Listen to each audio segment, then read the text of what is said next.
Graças a Deus, louvado é o nome do Senhor Jesus. Você que está aí com a gente, acompanhando, nós temos uma pequena reflexão aqui para compartilhar com você. Nesse período em que o Renan estava comentando a respeito de tantas notícias, que vêm, que a gente ouve, e são notícias quase sempre desesperadoras, que envolvem mortes, e em muitos momentos, muitos pensamentos vêm sobre nossa mente, e às vezes não são pensamentos de confiança não, são pensamentos de fato de medo. Já pensou se eu contrair esse vírus? Como é que vai ser? Eu não posso, tenho tantas coisas ainda para realizar aqui na terra. O jovem vai dizer, eu preciso casar, eu ainda tenho muito a conquistar. Enfim, a gente começa a enumerar tantas metas, porque a gente não quer partir ainda não chegou o nosso momento. No entanto, esse período, parece que o assunto morte tem batido a nossa porta frequentemente. No Facebook, diariamente a gente recebe notícias do número total de mortes. Conhecidos, famosos que contraíram e vieram a falecer. E essas notícias acabam trazendo muitas vezes desesperança para o nosso coração. E o nosso propósito e o propósito da palavra de Deus não é trazer desesperança. Então nós estamos aqui para trazer uma reflexão e plantar esperança no teu coração. Plantar expectativas de coisas boas. O Tiago, que escreveu a carta aqui, ele deixou registrado no capítulo 4:14, ele fala assim: digo-vos que não sabeis o que acontecerá amanhã, porque o que é a vossa vida? É um vapor que aparece por um pouco e depois desvanece, falando a respeito de que a nossa vida é passageira. No entanto, aos nossos olhos e aos olhos de Deus, é uma vida preciosa. E nós, como filhos de Deus, devemos tratar bem desse assunto. E a morte tem trazido, o assunto morte tem trazido muitas vezes medo e desesperança para os nossos corações. No entanto, como filho de Deus, nós devemos saber a respeito do que a palavra de Deus fala a respeito tanto da morte quanto depois da morte. Mas o primeiro ponto que eu quero compartilhar aqui com vocês, tendo em vista que a maioria das notícias referentes à morte que tem chegado é por conta de um vírus que ataca a nossa saúde, e a gente ouve notícias de que a irmã de Deus, o irmão de Deus, aquela pessoa que era usada com poder, ela faleceu por aquela enfermidade, e às vezes aparecem muitos questionamentos: onde é que estava Deus nesse momento? Onde é que estava o poder de Deus neste momento para curar? Onde é que está Deus nesse momento que não curou fulano de tal ou fulana de tal? E às vezes pode ser que questionamentos venham sobre a nossa cabeça, sobre a nossa mente. E às vezes a gente quer acariciar esse pensamento. O primeiro ponto que eu quero deixar registrado aqui para vocês é que, independente da experiência ou do acontecimento das coisas que aconteceram na vida de algumas pessoas, da maneira como foi, independente de tudo isso, a palavra de Deus, ela permanece a mesma. E a verdade que nós cremos, que Deus ele é poderoso, que Deus ele cura, não está baseada no testemunho ou no que aconteceu na vida de fulano ou de cicrano. A nossa fé e a nossa confissão de fé de que Deus cura está baseada na palavra de Deus. Por isso eu quero que você abra 1 Pedro, da primeira carta de Pedro, capítulo 2, versículo 24. O apóstolo ele deixa registrado assim: ele mesmo levou em seu corpo os nossos pecados sobre o madeiro, a fim de que morrêssemos para os pecados e vivêssemos para a justiça. Por suas pisaduras fomos curados. nós somos curados em Cristo Jesus. Jesus continua tendo o mesmo poder que ele tinha para curar. Não é o fato de que uma pessoa que era de Deus faleceu por uma enfermidade, que Deus deixou de possuir esse poder, ou que Deus não quis curá-la. Nós não temos o controle das situações, Deus é que tem o controle de tudo, está ciente do que tudo acontece. Da mesma forma também que é insensato dizer que fulana de tal não teve fé para ser curada. Isso não é legal fazer. Não é possível que a gente tire conclusões em cima das experiências das pessoas. As nossas conclusões devem estar fundamentadas no que a palavra de Deus diz, e somente porque as experiências, elas devem ser esclarecidas à luz da palavra, e não ao contrário. A palavra de Deus não deve ser esclarecida à luz das experiências das pessoas. Por isso, a nossa fé e a nossa esperança em Deus devem continuar intactas, ainda que a figueira não floresça, ainda que não haja mantimento, ainda que não haja nada.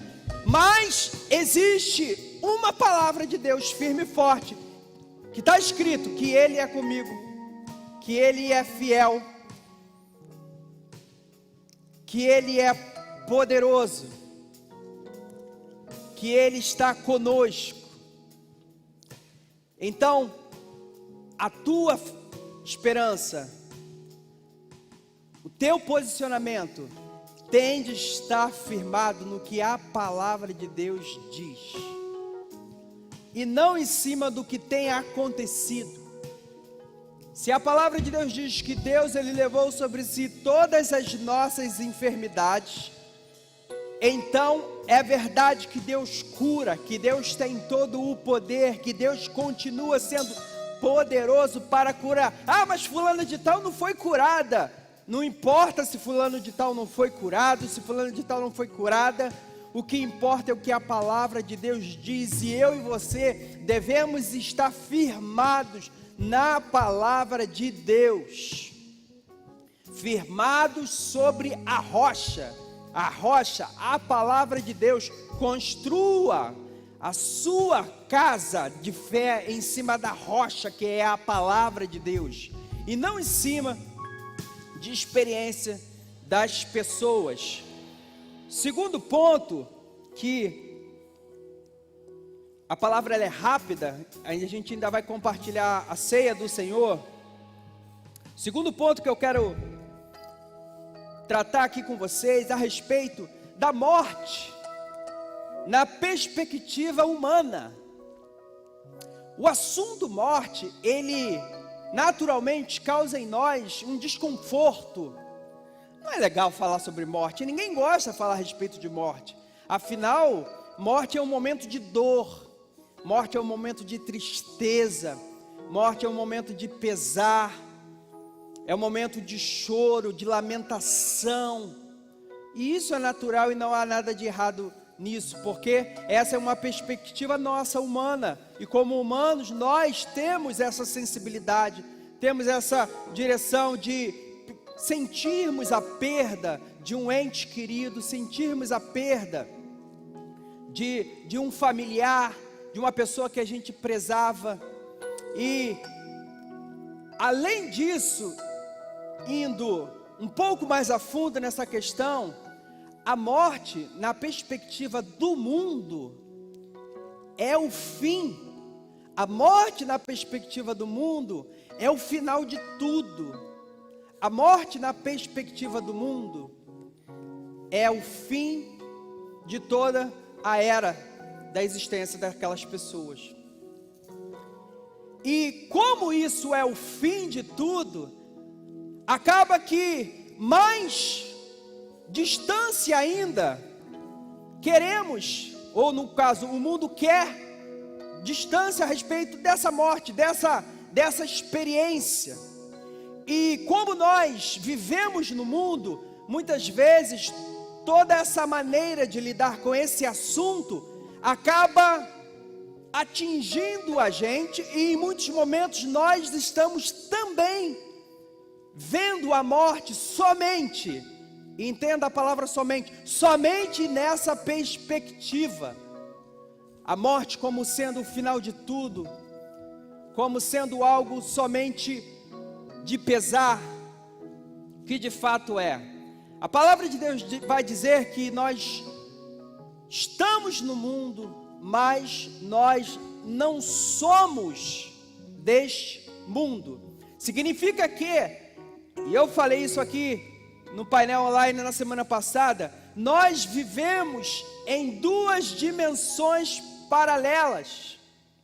Nós vivemos ao mesmo tempo na dimensão natural, e eu acabei de explicar como nós lidamos com a questão da morte na perspectiva natural, na perspectiva humana, mas ao mesmo tempo também nós vivemos na esfera espiritual. Nós somos seres espirituais, nós somos de Deus, nós temos um reino celestial, nós temos um Deus que é espírito, um Deus que não se vê com os olhos, mas se sente no espírito. Nós vivemos num mundo espiritual que é inexplicável aos olhos naturais, porque o homem natural não entende as coisas do espírito, porque elas se discernem espiritualmente. Significa dizer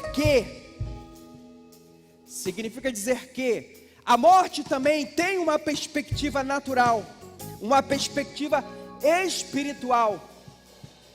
E parece que esse assunto de morte também estava afligindo o povo de Tessalonicenses. Paulo escreveu uma carta e no capítulo 4, olha o que ele deixa registrado: não quero, porém, irmãos, que sejais ignorantes acerca dos que já dormem, porque para que vocês não fiquem entristecidos como os demais, que não têm esperança. Porque se cremos que Jesus morreu e ressuscitou, assim também aos que em Jesus dormem, Deus os tornará a trazer com Ele. Dizemos, pois, isto pela palavra do Senhor, que nós, os que ficarmos vivos para a vinda do Senhor, não precederemos que dormem, porque o mesmo Senhor descerá do céu, com alarido e com voz de arcanjo, e com trombeta de Deus, e os que morreram em Cristo ressuscitarão primeiro. Depois nós, os que ficarmos vivos, seremos arrebatados, juntamente com Ele nas nuvens, a encontrar nos ares, e assim estaremos sempre com o Senhor. Portanto, consolai-vos uns aos outros com estas palavras. Paulo, ele deixou registrado aqui: vocês precisam conhecer o que a palavra de Deus diz a respeito da morte, para que então vocês não fiquem entristecidos, porque de fato, na perspectiva humana, naturalmente esse assunto traz tristeza, traz pesar. E Paulo está falando o seguinte: agora vocês têm olhado este assunto numa perspectiva humana, mas quero que vocês olhem na perspectiva celestial, porque quem morreu com Cristo ressuscitará com Ele. A morte não deve ser motivo de medo para a gente. Nós iremos sim passar pelo choro por ter perdido alguém querido, iremos passar pela tristeza de chorar ali junto com Ele, mas ao mesmo tempo é o único enterro que mistura choro e alegria. Por quê? Porque ao mesmo tempo que nós estamos sentindo a perda daquela pessoa, estamos nos alegrando que aquela pessoa está indo morar com Cristo nos céus.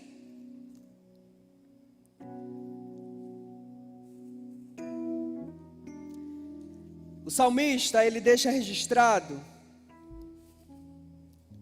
o seguinte, Salmo 116, 15: preciosa é aos olhos do Senhor a morte dos seus santos.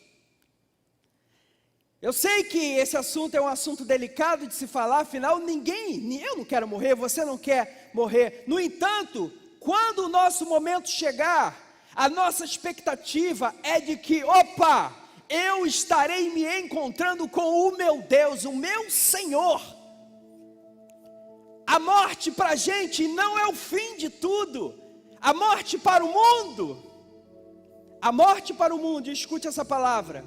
A morte para o mundo é o começo da condenação.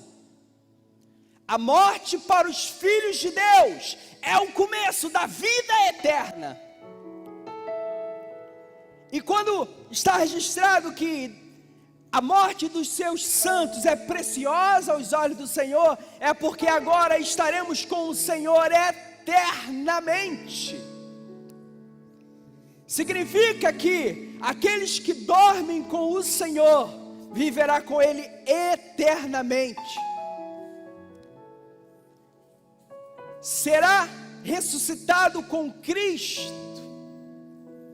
Por isso Paulo ele escreve aos Tessalonicenses: olha, vocês precisam conhecer a respeito desse assunto, para que vocês não se entristeçam.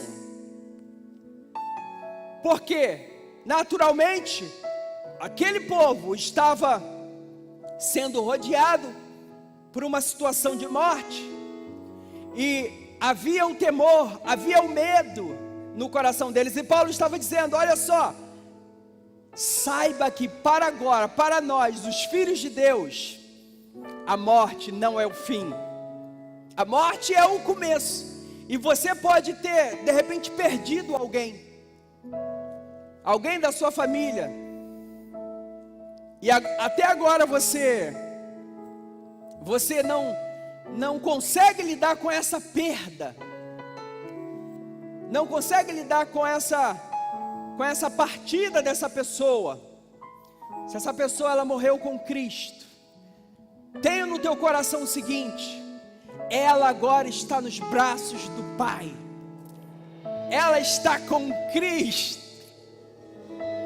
ela agora pertence ao jardim de Deus. A flor que foi colhida na terra, agora está com Deus. Deus é o nosso Senhor. Deus, Ele tem o controle de tudo. Deus, Ele está atento a todas as situações.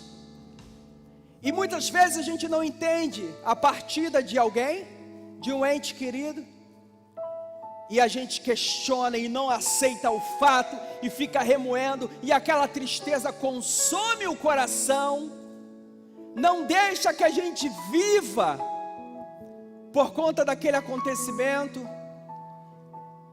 Entenda que esta pessoa que partiu para a glória. E esse outro ponto que eu quero compartilhar com você: a expectativa do porvir, ela deve estar latente em nossos corações. Nós não devemos ter medo da morte, não devemos ter medo do que vem a seguir, porque a palavra de Deus nos garante que nós estaremos com Ele. Você que tem confessado a Jesus Cristo como teu Senhor.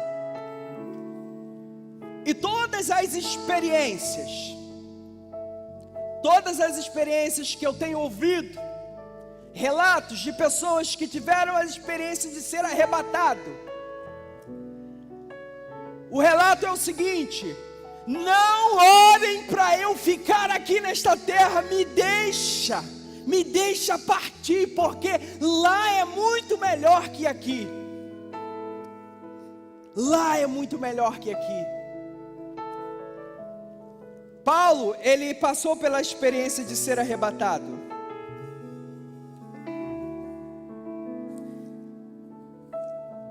Na carta aos Filipenses, no capítulo 1,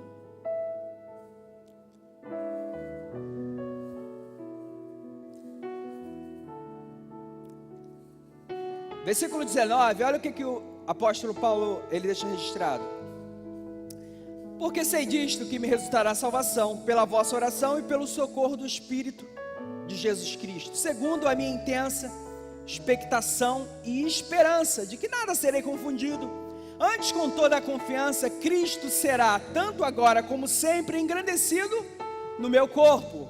Estava falando a respeito de engrandecer o nome de Jesus na vida dele. Seja, ele continua, seja pela vida, seja pela morte. Paulo, ele não tinha problema com a morte. Ele era muito bem resolvido com relação a morrer. O assunto de morte para ele não causava medo. Ele não tinha problema de falar: eu posso morrer hoje, eu posso morrer amanhã, contanto que eu tenha cumprido o propósito de Deus na minha vida. Olha o que ele diz: seja pela minha vida, seja pela morte. Porque para mim, ele vai dizer, o viver é Cristo, e o morrer é ganho. Mas se o viver na carne me der fruto da minha obra, não sei então o que devo escolher, mas de ambos os lados eu estou em aperto, tendo o desejo de partir e estar com Cristo, porque isto, estar com Cristo, é ainda muito melhor. Mas julgo necessário, por amor de vós, ficar na carne, ou seja, ficar aqui em vida na terra. E tendo esta confiança, sei que ficarei e permanecerei com todos vós, para proveito vosso e gozo da fé, para que a vossa glória cresça por mim em Cristo Jesus, pela minha nova ida a vós. Paulo está dizendo o seguinte: eu tive a experiência de estar nos céus, e sei que lá é muito melhor do que a vida aqui na terra. Por isso ele era muito bem resolvido com relação à terra. Em outra carta ele vai dizer: conheço um homem que foi ao terceiro céu. Se no corpo não sei, se fora do corpo eu não sei, mas ele foi arrebatado. Viu coisas que ao homem não é lícito dizer. Paulo, ele teve a experiência de ter sido arrebatado, de ter conhecido a esfera espiritual, ter conhecido os céus. Então a morte para Paulo não causava medo, porque não só as promessas de Deus para ele era uma realidade em termos de crença, mas também em termos de vivência, de experiência. Ele sabia que o reino de Deus é real, e não só é real, mas é maravilhoso. É maravilhoso. O que Deus tem preparado para os que o amam, a Jerusalém celestial, a nova Jerusalém, Paulo vai dizer, é muito melhor. É muito melhor. Por isso, não tenha medo da morte. Não tenha medo da morte. Numa perspectiva humana, morrer aos 33 anos,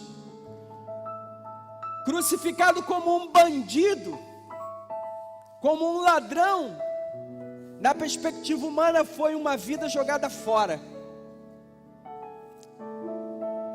Mas na perspectiva celestial, a morte de Jesus trouxe vida para todos nós. A morte, o assunto morte para a gente, deve ter um sinônimo de vida, porque a morte de Jesus nos trouxe vida. E a nossa morte, quando nós partimos deste mundo, nós estaremos com Cristo eternamente gozando da vida eterna. Teremos um corpo glorificado. Não teremos mais esse corpo corrompido. Tenha a perspectiva do amanhã, tenha a esperança do amanhã. Vale a pena dizer que o fato de tudo isto ser verdade, e a gente deve colocar para dentro do nosso espírito, não devemos olhar a vida na terra com desprezo, Não devemos olhar a vida na terra com desdém. Não devemos, por conta às vezes de um sofrimento, Senhor, me leva logo, me leva logo. Não é esse o comportamento do Filho de Deus. A vida é feita de equilíbrio. Então, o teu comportamento e o meu deve ser: eu estou cumprindo o propósito de Deus aqui na terra, enquanto eu ainda estou aqui na terra. Porque é esta lição que Paulo deixa para a gente. Eu queria muito estar com o Senhor, mas o propósito de Deus através da minha vida ainda não se encerrou. Ainda não se encerrou.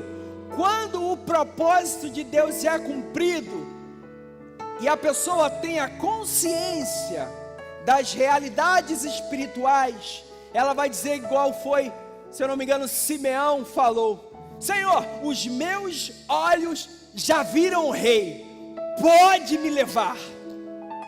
O meu propósito está cumprido, quero estar contigo, porque estar com o Senhor é muito melhor.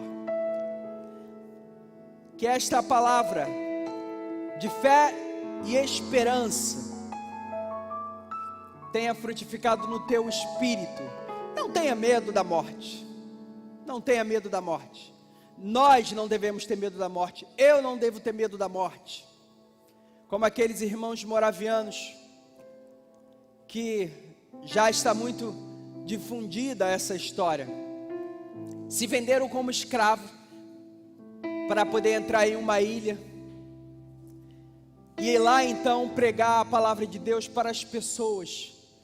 E quando perguntaram por que eles estavam fazendo isso, eles, colocando aqui com as minhas palavras, é que eles estavam dizendo que o sangue que Cristo derramou na cruz, ele tenha valido a pena através das nossas vidas. Eles estavam querendo dizer que a morte deles não tinha valor comparado à vida de Deus que seria levada para aquelas pessoas que ainda não conheciam Jesus. Ele estava dizendo que o propósito de Deus era maior do que a vida deles aqui na terra. E talvez um grande problema nosso seja esse: nós temos dado muito valor, em demasia, às questões terrenas. Paulo ele vai dizer: se a gente só espera do Senhor aqui na terra, miseráveis homens que somos. A vida na terra é graciosa, é muito boa. Deus nos deu o dom da vida, mas não a tenha a vida na terra em primazia, porque acima da tua estada aqui na terra está o propósito de Deus. E um dia você estará com Cristo nos céus. Que Deus fortifique o teu coração, e um dia nós estaremos juntos nos céus, cantando, louvando a Deus eternamente, para o louvor e glória do Senhor Jesus. No dia que o Senhor vir dos céus com alarido de glória nas nuvens, o Senhor arrebatará os seus filhos que estiverem vivos, e quem estiver morto ressuscitará primeiro, e então nos encontraremos com o Senhor nos céus. Vai ser um dia de festa, um dia de alegria, um dia de muitos sorrisos. Tenha isso no teu coração. Cristo virá buscar a sua igreja, e isso não é medo, não deve ser motivo de medo. Eu estou em pecado, então eu não quero que Jesus volte agora. Pelo contrário, está em pecado, se reconcilie com Deus. Se reconcilie com Deus. Glórias a Deus. Amém.